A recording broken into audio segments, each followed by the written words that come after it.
মসজিদ থেকে আমাকে ৬,০০০ টাকা বেতন দেওয়া হয়। কেমন বেতন পান? বেতন আমাকে দেওয়া হয় আল্লাহর মতে ভালো, তবে ৩,০০০ দেওয়া হয়। ৩,০০০ টাকা বেতন পান, আল্লাহর রহমতে ভালো। ৩,০০০ টাকায় বর্তমান সময়ে বাজারের একটা ব্যাগও আসলে ভর্তি করা সম্ভব নয়। আল্লাহর কাছে কি কখনো চিঠি লিখতে ইচ্ছা করে বা নালিশ করতে ইচ্ছা করে যে আল্লাহ কেন আমাদের প্রতি এতটা কঠোর হন আপনি?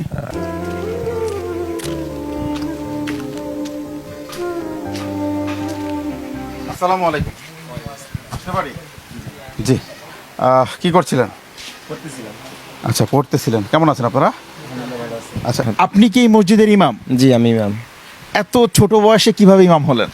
আসলে মসজিদের ইমাম ছিল আমার আব্বু, কিন্তু আমার আব্বু ইচ্ছা করেছে, অসুস্থ হয়েছে এখন।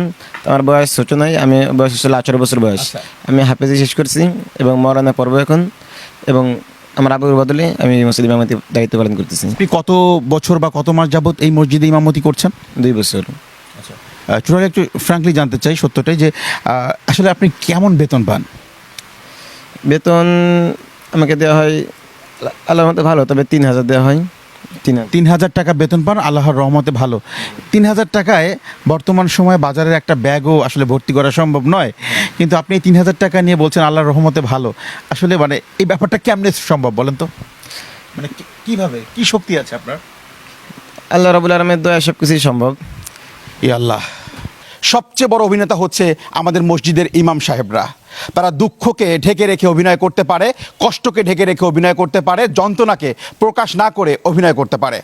আপনার দুঃখ, যন্ত্রণা, কষ্টের অনেক সমাধান ইমামরা দিয়ে থাকে, কিন্তু বড় প্রশ্ন হচ্ছে ইমামদের দুঃখ, যন্ত্রণা বা কষ্টের সমাধান দিবে কারা? আল্লাহর কাছে চিঠি লেখার কোনো উপায় আছে কিনা আমার জানা নেই, তবে থাকলে অবশ্যই ওনারা সবার আগে সেই চিঠিটা লিখত। একটা ইমাম কি করে ৬,০০০ টাকায় চলে? এই দেশের সব কিছুর দাম বাড়ে, এই দেশের সব কিছুর মূল্য বাড়ে শুধুমাত্র ইমাম সাহেবরা ছাড়া। আপনি যদি সমাজের সবচেয়ে গরিব মানুষটিও হন, তারপরেও আপনার টাকায় সমাজের সবচেয়ে সম্মানিত মানুষটার বেতন হয়। সমাজের সবচেয়ে সম্মানীয় ব্যক্তিকে বাদ রেখে একটা সমাজের এবং একটা দেশের উন্নয়ন করা কখনোই সম্ভব নয়।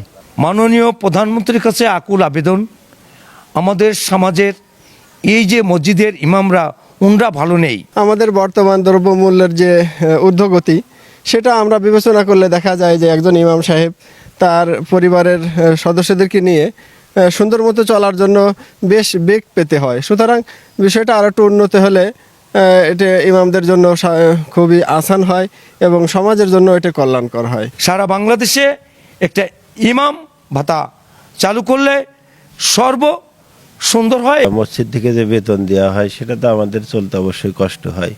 শুধুমাত্র সরিষার তেলের মলাট দিয়ে নিজেকে মেকআপ করে প্রতিনিয়ত আমাদের কাছে ভালো থাকার নাটক করে যাচ্ছেন এই মানুষগুলো। আমি রিপোর্ট করতে এসে আমি ঠিক এই মুহূর্তে আমি যেখানে দাঁড়িয়ে আছি, এটা আমার সমাজের মসজিদ। আমি একটা ঘোষণা দিচ্ছি, আগামী 6 মাস আজ থেকে ইমামের বেতন 7,০০০ টাকা। এই 6 মাসের যে বেতন, এটা আমি খরচ করব আমার টাকা থেকে। এই 6 মাসের মধ্যে আমার মসজিদের যারা কমিটিতে রয়েছে, মসজিদ কমিটি, তাদের বিবেকের কাছে একটা চিঠি লিখে গেলাম, উত্তরটা 6 মাস পরে নিতে চাই। আরিয়ান সাকিব টোডো, নর এক্সপ্রেস।